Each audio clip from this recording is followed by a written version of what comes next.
Have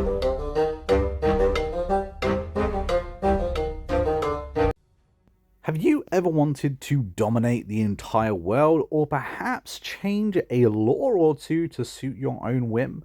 Well, in World Warfare and Economics, you get a chance to do exactly that. Hello and welcome to the Criticus Unamunk, and today, yes, we are doing a video for World Warfare and Economics.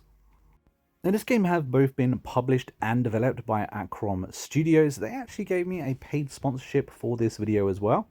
And you can pick it up for around $29.99 US, depending on what time you're buying it, because currently it is on sale till April 1st.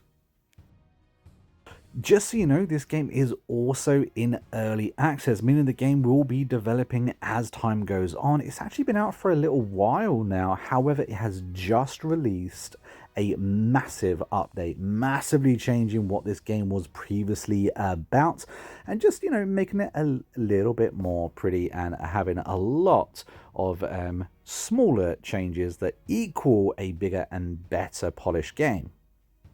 Now, as I said before, this is a 4X strategy game. This is a grand strategy game. Absolutely massive. There is so much that you're able to do in this game. You really are going to have a fine eye to know just what it is you want to do before going in to fully appreciate what this game can actually do. There are so many mechanics involved that we're probably going to struggle to list them all within this video here, but let me tell you, this game is full of content.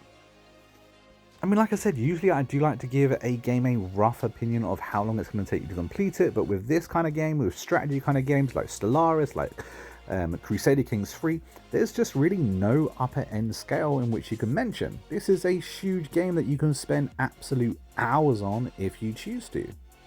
For instance, right at the beginning of the game, you have to decide which country that you want to actually start as. And, well, there's pretty much every single country in the game. Now, the game does actually recommend a few different countries for you to start as. And, of course, depending on which country you start as, you're going to have your own unique problems to kind of like overcome right at the beginning. Every single one of them comes with a slew of different assets and of course problems that you're going to have to try and manage through. Now, me personally, I went for the United Kingdom, as that is where I'm from and that is probably what I'm most familiar with.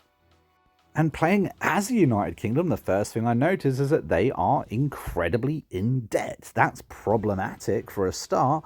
So I managed to work on trying to clear their debt, get them out of debt, improve their credit rating.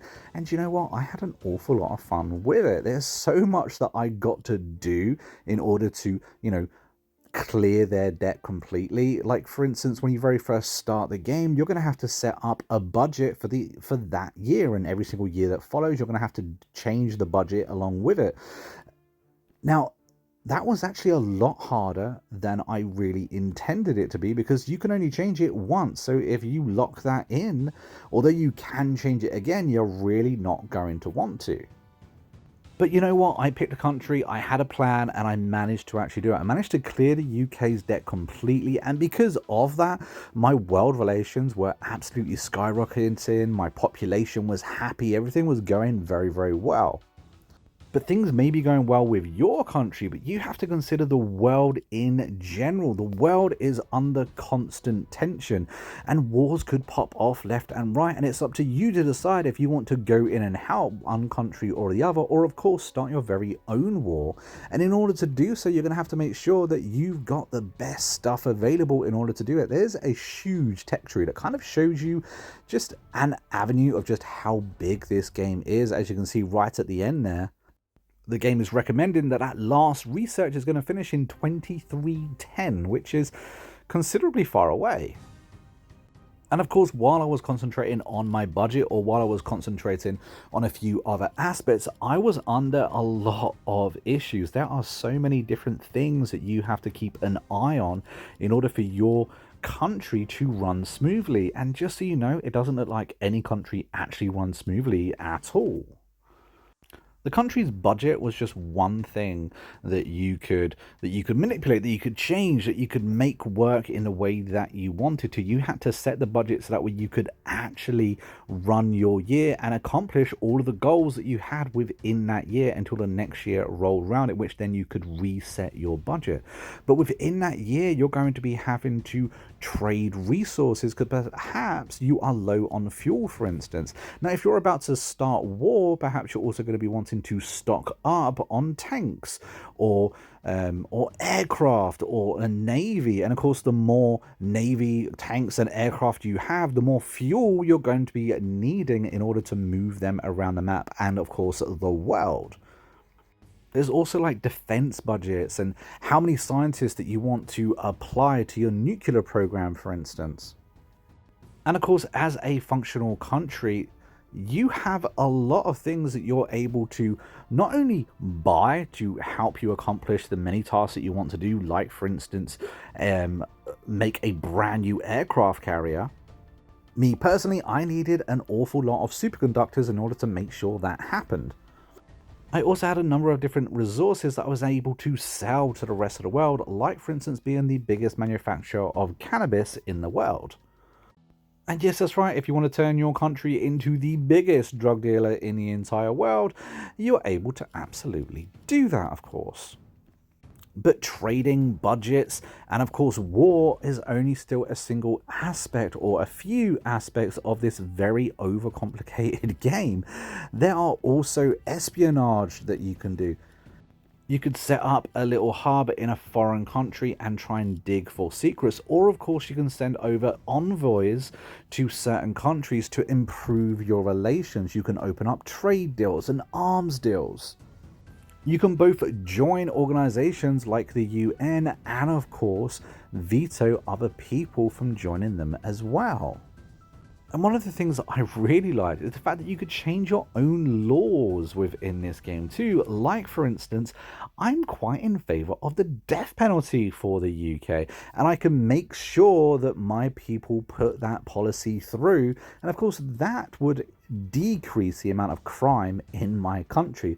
There's also a variety of other laws that you can both bring in and just stop altogether. Like, for instance, making people only be able to buy one single house.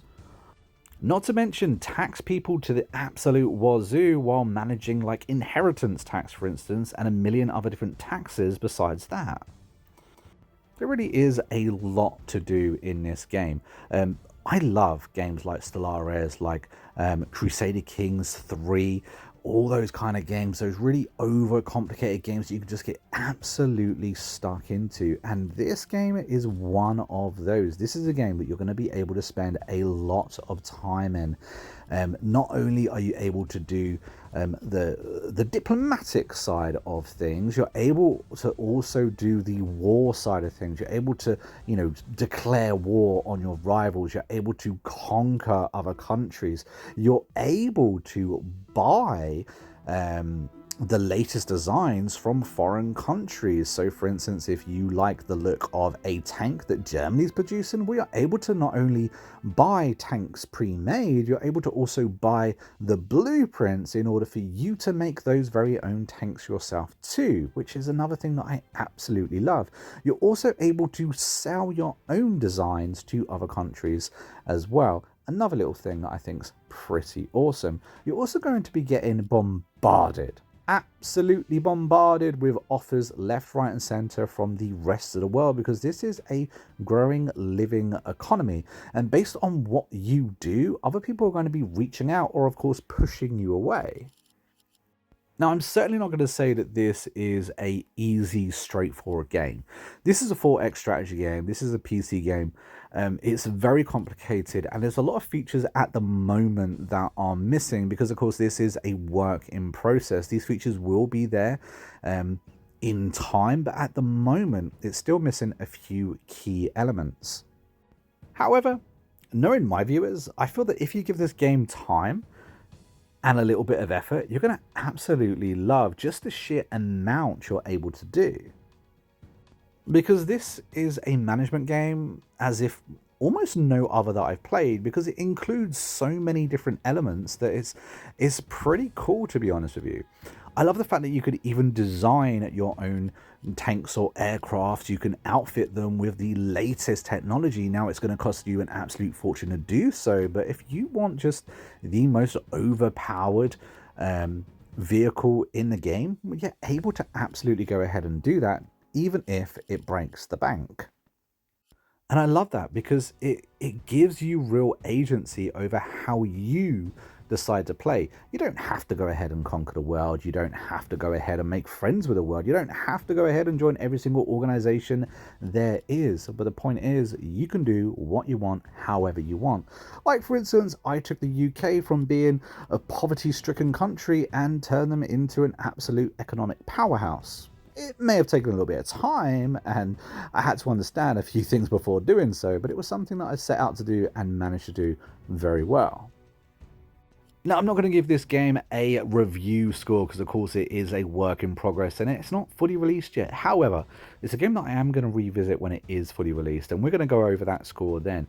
For right now, I would say that if you're looking for a strategy game to kind of get stuck into, one that's going to eat up many hours of your life, World Warfare and Economics could be the very game you're looking for.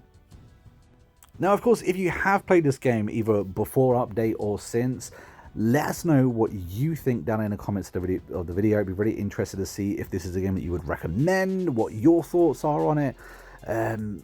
It was an interesting one for me, one that I hadn't really seen on my radar before, but as I love strategy games, I was keen to kind of, jump in and see what it had to offer, and it really didn't disappoint.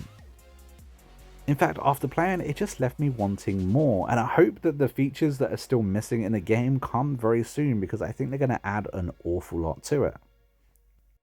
But if you've watched to the very end of the video, don't forget to comment red banana down below in the comments, just to confuse all those people new to the channel or that didn't watch to the very end. But until next time, I've been the Monk, who've been Inquisitive Curious, and I'll see you in the next video real soon. Until then, take it easy and happy gaming.